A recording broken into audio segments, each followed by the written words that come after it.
Grandmother had a piano. Uh, all of the adults who had homes had pianos. I grew up in LA, in the western side of Los Angeles. And my grandmother lived on the east side, which was the larger conglomerate of black people at that point. And as they got upwardly mobile, they moved to the west. So all of the cultural activities were on the east side. So I started I started first with my aunt. She gave me a few lessons, and then they found the prominent professor who took groups of children for from the age of 3 in his home. So I traveled to the east side to take piano lessons from the time I was about 3 till I was about 8. And then I stopped for a while and went back from 11 to 15, taking private lessons. And then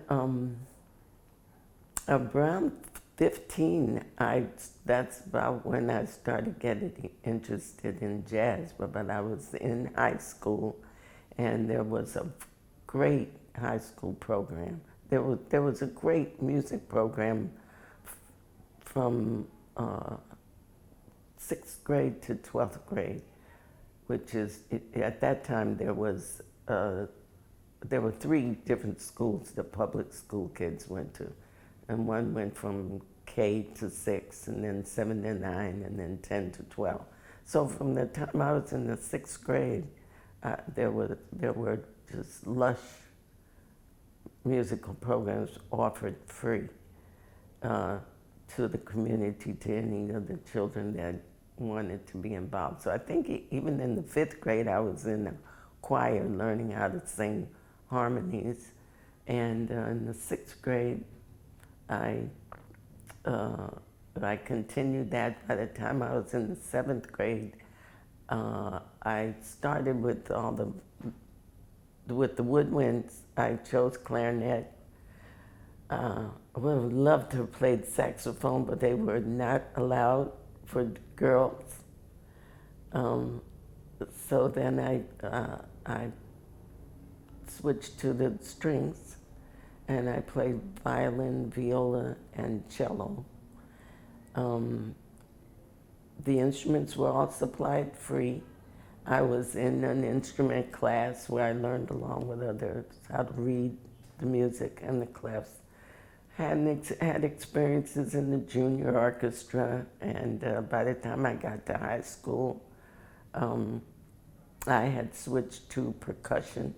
So I played drums. I played the whole symphonic group of instruments and percussion instruments in orchestra and in marching band. I think I played clarinet and glockenspiel. So I had that experience, learned how to read several clefs of music, and I was never really good at any of them, but I had a great experience because I was a quick learner, and I was able to fill in wherever whoever was graduating and whatever instrument was needed. I sort of took it home over the summer and went through the how-to part, to take the instrument apart and see how it worked and learn how to care for it. And so I did that all the way through school, in addition to playing piano for the teacher's son, who played viola and entered all the competitions and the state fairs and things like that. So, but I continued to play piano, and that was really sort of I played for my father also, who was a singer, and I played the whole program that black people did at that time, which was part European classical, Italian bel canto, and German lieder, and art songs, and then the black spirituals, what were called the Negro spirituals. So, by the time I was 12, I was playing for him. By the time I was in high school, yes, there was one high school that had a jazz band. That's the high school that I wanted to go to, but it was really not going to happen. It wasn't going to happen that I was going to go to that school, but this man kept the doors of that music room open till around 6:30 or 7 sometimes at night to give kids to come from all over the city time to get there and listen to that band play. I think Dexter Gordon came out of that band. And maybe some others too, but Dexter for sure. By the time I was about 15, we listened to all sorts of music at home. Billie Holiday was one of my mother's favorites, Fats Waller. Nat King Cole and Art Tatum used to come by the house. When I was in maybe 2 or 3, my father would tell me, that Nat King Cole, he told me this later, I don't remember it, but the 2 of them used to come over because they knew my father and play. And, but I listened to everything from Mexican hat dance music to square dance to art songs to the regular milkman's matinee kind of commercial music that I learned to play for parties. And then when I was around 15, somebody gave me a Bud Powell record. And that just turned me upside down. It just turned my musical experience up to that point into another gear. It really was pretty amazing. And that record, there were 3 kids in high school who listened to jazz. I was one of them. All the rest of them were listening to everything else. But these 3, one of them was Billy Higgins, and the other was an artist whose name is Danny Johnson. I lost contact with him, but he was a jazz lover, but he was a graphic artist. And the 3 of us used to share time listening to and passing our records. We didn't have very much money to buy records, any of us. So we shared ours, and the artist said, "Yeah, I have a record I'm going to let you listen to. You're going to really be surprised." Because up to that time, the records we were listening to that involved piano were Dave Brubeck. I remember a lot of Dave Brubeck.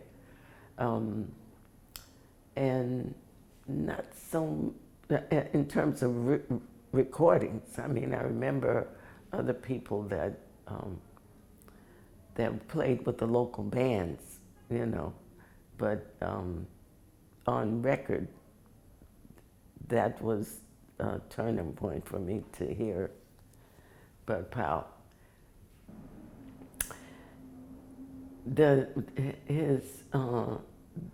First of all, the rapidity of his right hand movements, and the offset of the rhythms that he employed.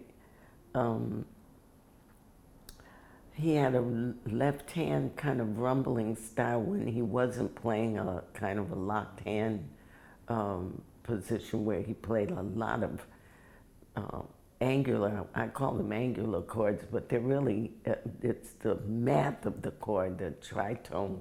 They used a lot of that substitute chord that doesn't rest. It's not a resolution, and so the music has this forward momentum and suspension all the time. I mean, its rhythmic displacement attracted me. All the kind of things that I hadn't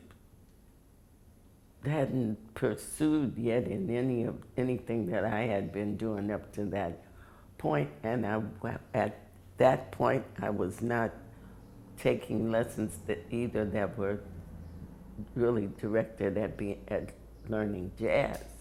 I think I just stopped taking, right at the beginning of learning a lot of classical repertoire was about where my classical training ended, and it was before I went to college to study some theory, So, so what I was hearing from him was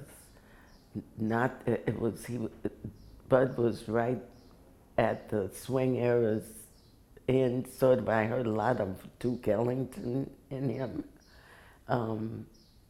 And a lot of Duke's work was still the bass, the kind of stride from the swing era. So he was a break, and just where the songs began in the middle of a scale, it was so exciting. And then I heard the two other people who had a very similar outlook on making this small group sound that was emerging after the war. They became the three most important pianists, I think, along with Mary Lou Williams, to make the sound that became bebop, make that piano sound that became bebop. I do consider that Thelonious Monk, Bud Powell, and Elmo Hope wrote that piano book. That's my take on it. Elmo, I heard in person first, and recognized right away that he had some similarities to Bud from the record that I heard. Then I heard some of his recordings, afterwards, and then I heard Thelonious last, and I also heard him on record first. And I had an affinity for Monk's sparseness and his use of space. Elmo was the more lyrical of the three, that, as far as I could see, but I've heard all kinds of stories about.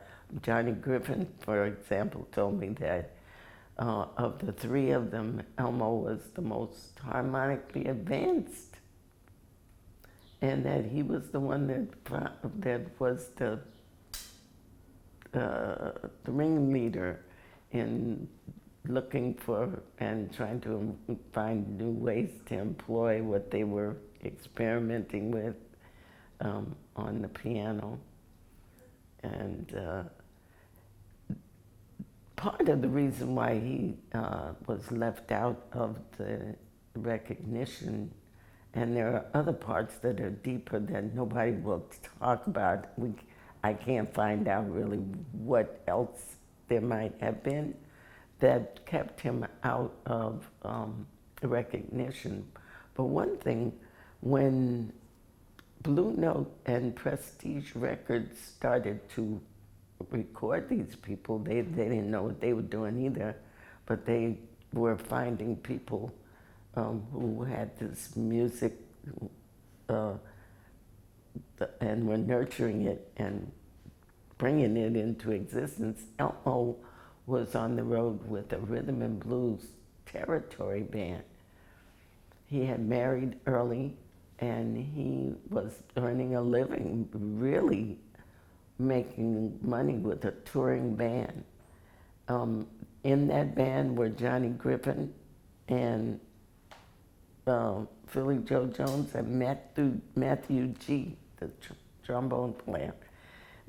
So he was sending money back to New York for a good 5 or 6 years, and on the road coming in intermittently back and forth, but he did not get into the recording part of it between 1947 and 1953. It was a full 6 years of Bud and Thelonious being recorded by Blue Note and Prestige before Elmo recorded in 1953. But he had been writing all this music while he was playing with the rhythm and blues band. He was writing this bebop sound, this very personal music. He was a very pianistic writer that I'm beginning to find out, because I have a quintet and have put together, this is the third one now, I think, to keep his music alive and introduce it in colleges and schools and distribute it to the musicians that I know that are serious about learning about him, you know.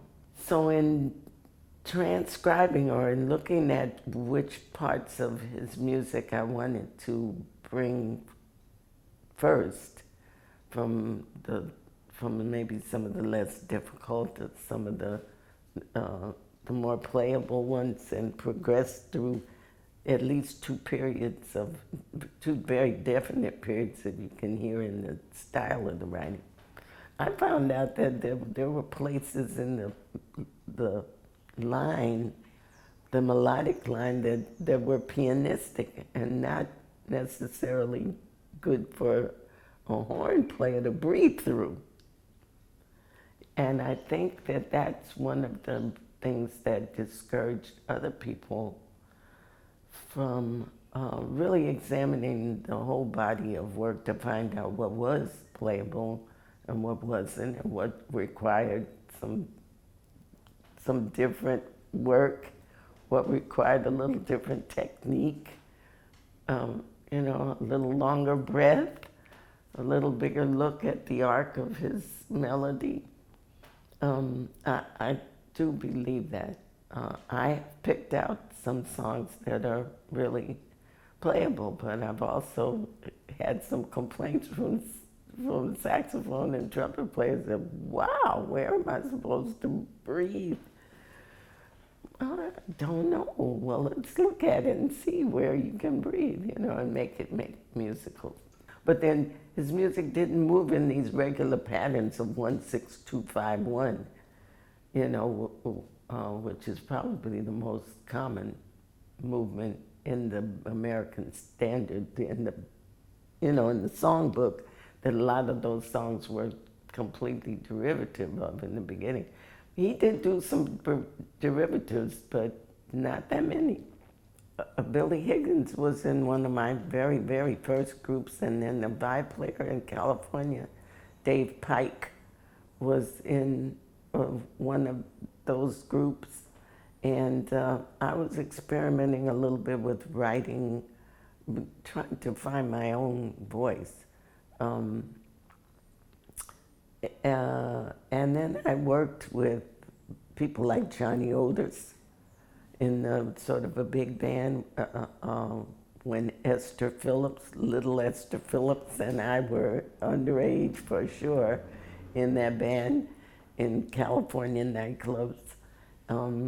Then I worked with people like Teddy Edwards, and the only other woman that I saw who at that period in my life that had a horn in her mouth, and that was Vi Red.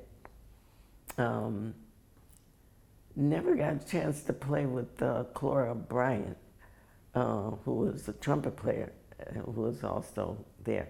But I did do a little writing, and we did play, it was mostly house parties, I think, I was playing, and experimenting with my own style or my own writing.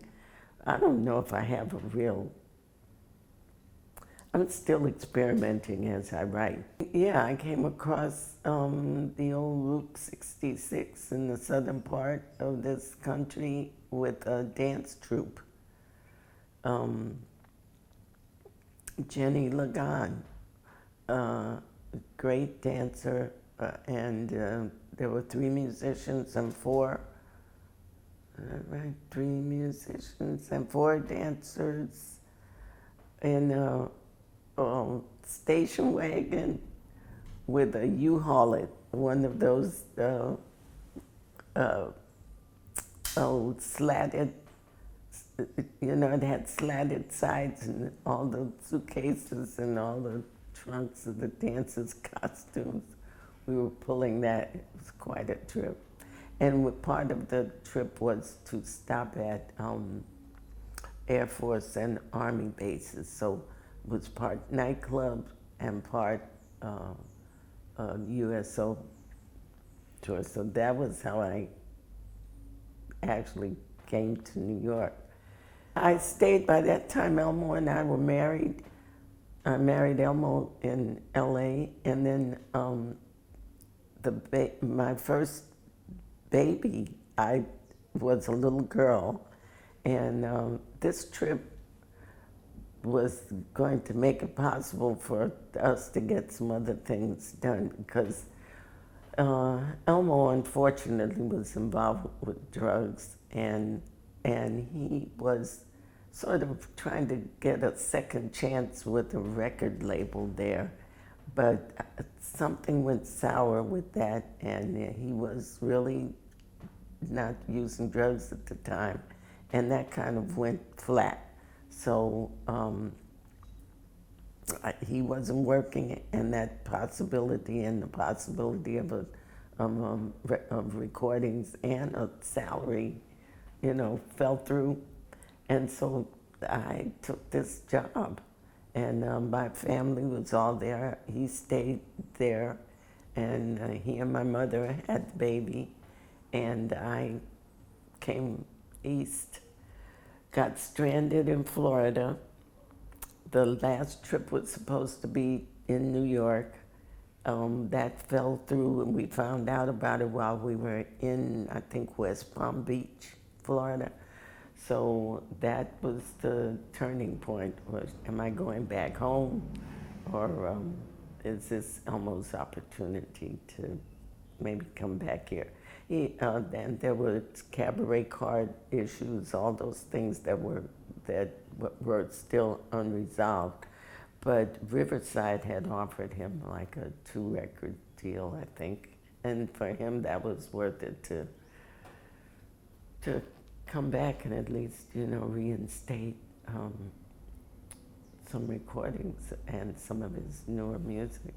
Well, I saw that there were very lean prospects for me here or anywhere until I could find some kind of a network, of my own. I was also trying to help support the family so that Elmo could be fluid.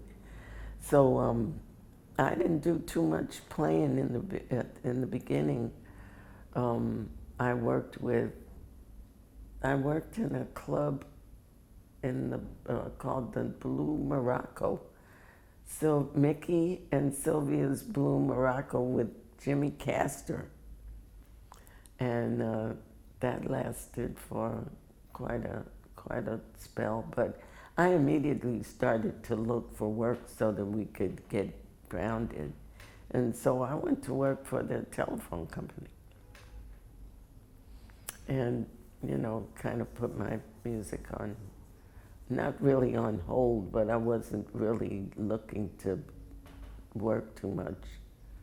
Yeah. Just trying to find out how we could get our own apartment and get sort of established so that one of us, and hopefully that he would be able to reconnect. When he did one of the Riverside records, that was sort of a coming back to New York situation, and Orrin Keeknews asked if I wanted to play a duet, if we could do some duo work on it. And I was sort of flabbergasted. I wasn't expecting that at all. And I hadn't solicited for that either, and I just wasn't ready for it. Turned out that it's lasted, it has really lasted over the years, and it's a collector's item, or at least it was the original, because it's been put on CD, but the original LP was bought, I think licensed by a Japanese record company too, and they put it out on a very limited edition, so those are probably kind of valuable too. But the other ones, I went into a resale shop in New York and saw it there, and I went to the owner and told him I was interested in it because I didn't have a copy. My copy got stolen. And you know, I only had one copy. We each only had one copy. They didn't give you a box of LPs from the record label. And he said he couldn't put a price on it. And I said, well, but that's me on the cover. What do you want for it? I don't know how much I could pay, but can't you? He said, no, I don't know how to put a price on that one. And so he just had it in the shop. He wouldn't sell it. He never did price it. I went back again later. I said, have you put a price on this? And he said, no, it's priceless. And I'm like, oh, it's too bad we didn't get any of the benefits of that. But I eventually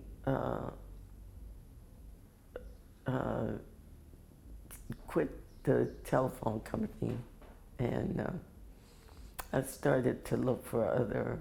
Of course, in between that time, I also got pregnant again. So I have 3 children, but in between the first and the second, I acquired a habit to, I started using drugs, which was something.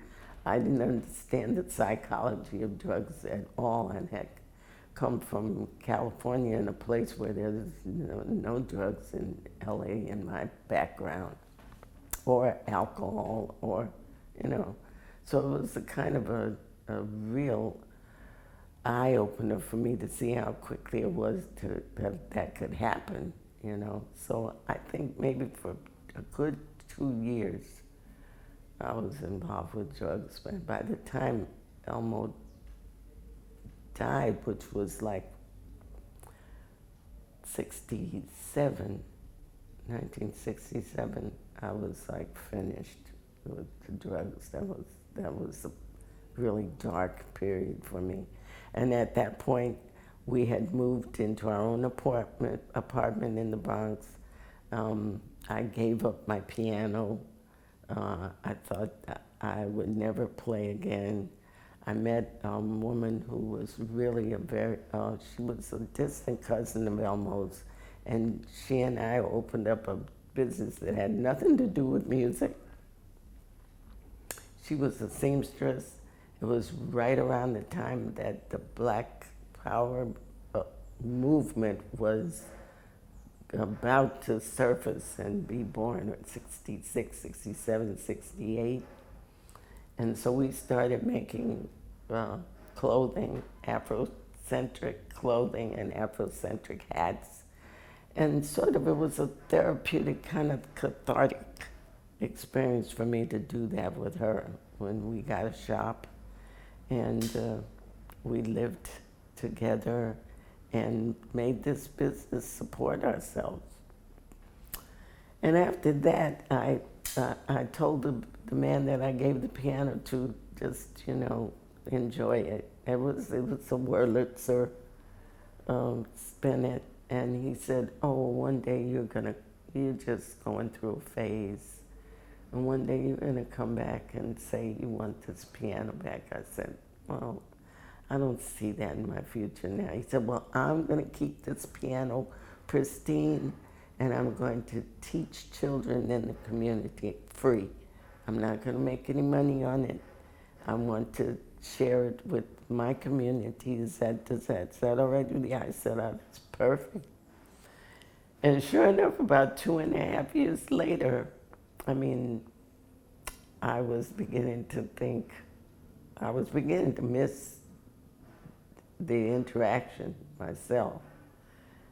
And I called him up and I said, you probably don't have my piano anymore, do you? And he said, I do. He said, and didn't I tell you that this day was going to come? And sure enough, the piano was spotless, not a scratch. And he had taught a lot of kids on the piano during the time that he had it. And that's kind of how I really got back into being involved. Yeah, and then in order to maintain an apartment, I went to get a job at working with kids. By this time, I lived in the Lower East Side. I moved from the Bronx to the Lower East Side, and I got a job at Head Start with children. At that point, those classes were supposed to be incorporated into the public school system, and then I would have gone back to school to get my master's and be in the public school. That didn't happen. So I just took that job so that I would be able to be solvent. And that lasted for a good while. But in the meantime, I was building up relationships with a lot of musicians, so I was beginning to work. Not too much playing my own music, just playing the jazz standards and the Great American Songbook standards. And one of the first, when I decided to quit Head Start as a teacher, I realized I had turned down a lot of possibilities to work because I was working 9 to 3 every day. So I just sat down and went through my whole phone book. I said, I really, Art Blakey said to me, this was kind of a real turning point because he did ask me to go out with his band right around the time that he hired Joanne Burkeen. But I had just come through a whole cycle of the kind of social integration with drugs that I didn't want to take a chance about. And he said to me, you're teaching. How are you going to learn how to play the piano in a classroom? You can't do that. You have to play. You can't learn how to play this music teaching. You got to get out there and play. And I said, yeah, you were right. He said, come on and go with me. You'll learn everything about how to be a leader. You'll learn, the band will play your music. I just said no to that. I said no to that, but I did listen to what he said, and I knew he was right. So that next weekend, I quit my Head Start job with no prospects in mind for what I was going to do next. I just stepped out. I took my phone book, all the musicians that had said, wow, I'd like to have you in my band. You know, I called them all up and told them that I was available to work full time. And so the first Nibble was an all-women's band, a 17-piece all-women's band that was a precursor to the diva band. In fact, everybody in the diva band came through her band. I mean, that was where Sherry Miracle got a lot of information because this band had been around for so long. Her name was Kip McClure, and she had lots of work. And we were reading all the big band charts. She had Teo Macero come in and rehearse the band, and she recorded 2 or 3 records. We did one of them in the Columbia studio. So that was the beginning of my just stepping out to get involved. She was the first one that said, I'm looking for a singer and a pianist. She said, you can do both until we get a singer. So that was what happened to me, basically. They call me the legendary Bertha Hope, and I remind them, being a legend is also mythical. You can be a myth. A legend can be a myth. I see that as meaning that I'm still here. I mean, I'm really still here, and on my feet, and still involved in playing, keeping the band together, playing with other people. I don't think I have done concerts with the name legend attached to them. I don't see myself as having left this prolific body of work or working on something that identifies me in what I, in my mind, consider a legend. With the younger musicians, they're like, you heard Charlie Parker? You saw Billie Holiday? Am I really talking to somebody who knew? I didn't know them. No, I didn't know them, but I did see them perform. In that sense, I think, that they do refer to me as legendary, but I'm not, I don't consider myself a real musical. I mean, I think I'm a continuation. I'm doing something that I think helps to serve the music well, but I'm not a real clear innovator of anything new and spectacular. I don't know anywhere else they call me a legend except in New York. I don't, nobody in California refers to me as legendary. People here do.